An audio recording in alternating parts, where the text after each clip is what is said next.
Shalom, saudara yang terkasih dalam Tuhan Yesus Kristus.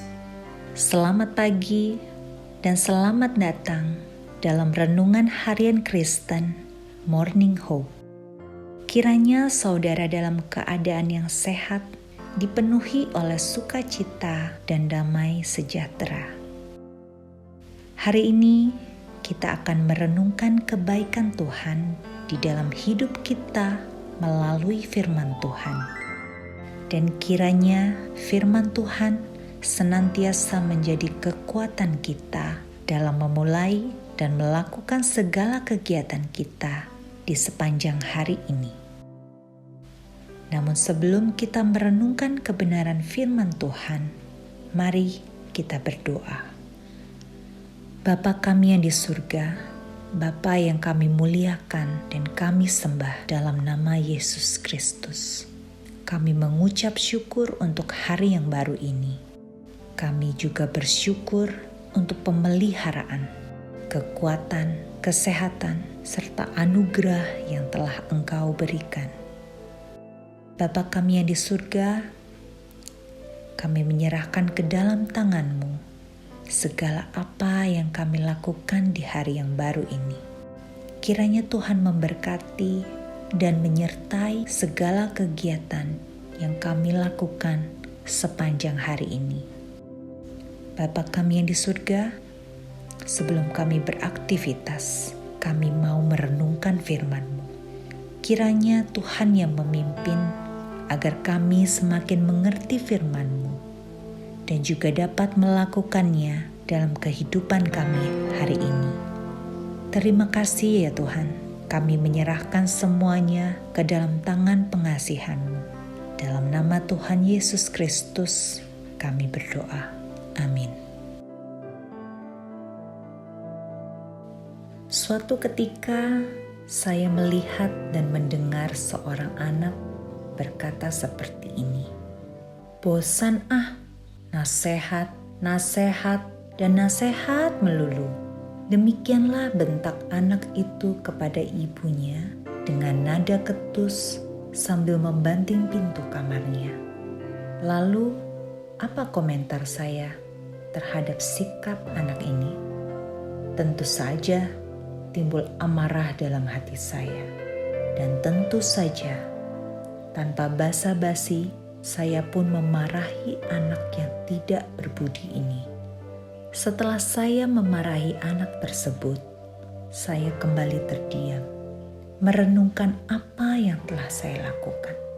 Saya mulai menghentikan amarah dan rasa geram terhadap anak itu dengan lebih memilih untuk bersabar. Saya kembali diingatkan bahwa sesungguhnya perilaku anak itu tidak lain adalah cerminan sikap hidup saya sewaktu masih kecil. Saudaraku, ketika kita merenungkan akan hal tersebut, maka tentu saja kita mulai berpikir bahwasanya sejak kecil kita pun menjadi objek nasihat yang membuat kita menjadi anti nasihat ataupun tidak mau menerima nasihat. Ya, benar sekali.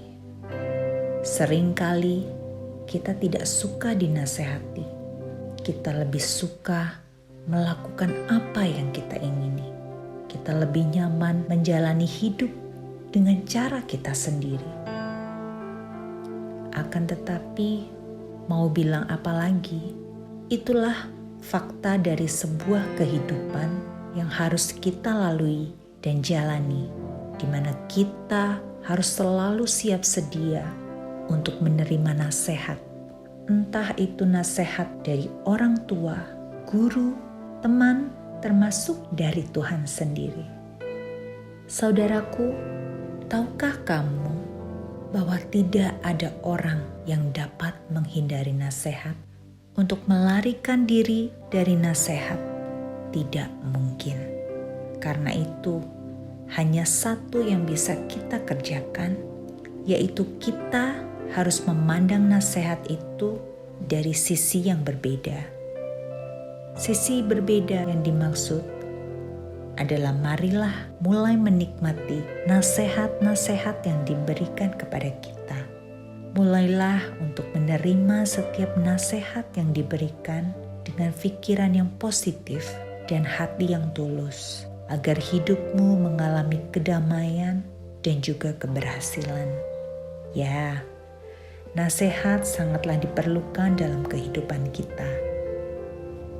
Saudaraku, hidup kita selalu menyisakan jejak-jejak yang tidak mungkin dihapus.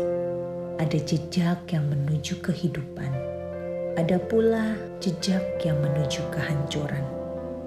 Oleh karena itu, nasihat sangat penting dalam menjalani kehidupan ini. Di dalam firman Tuhan, Amsal 3 ayat yang kelima, mengingatkan kembali kepada kita bahwa percayalah kepada Tuhan dengan segenap hatimu dan janganlah bersandar kepada pengertianmu sendiri. Akuilah Dia dalam segala lakumu, maka Ia akan meluruskan jalanmu. Tuhan sedang mengajar anak-anaknya untuk memberikan hidup sepenuhnya kepada Tuhan. Mungkin kita punya pengalaman dan pengertian sebagai pegangan yang kuat menurut cara pandang kita. Namun, apakah itu sudah cukup untuk dapat menjadi pedoman bagi masa depan kita? Saudaraku, satu-satunya cara yang bisa dilakukan adalah menyerahkan hidup kita dan percaya kepada Tuhan. Mengingat Dialah sumber masa depan yang sejati, maka sudah sepatutnya kita mau berserah penuh kepadanya hingga kita menjadi seorang pemenang. Seorang pemenang bukanlah orang yang mampu berjuang sendiri. Ingatlah bahwa di balik seorang pemenang selalu ada pribadi-pribadi yang menyokong dengan banyak nasihat. Hidup kita butuh penyokong, yaitu suara Tuhan, agar kita bisa menjadi pemenang dalam segala sesuatu. Ingatlah selalu firman-Nya, karena firman-Nya merupakan nasihat yang kekal atas seluruh kehidupan kita. Dan di balik seorang pemenang, selalu ada pribadi-pribadi yang menyokong dengan banyak nasihat. Amin.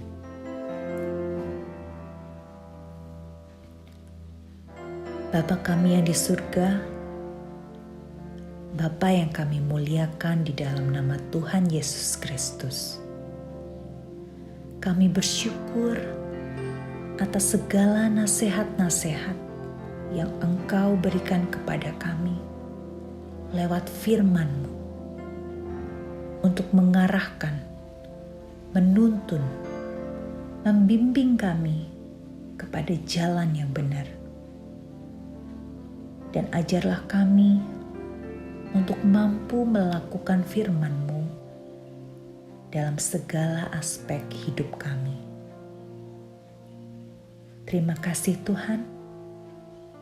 Dalam nama Tuhan Yesus kami berdoa. Amin. Demikian renungan kita pada hari ini. Kiranya sukacita dan damai sejahtera memenuhi kita sepanjang hari.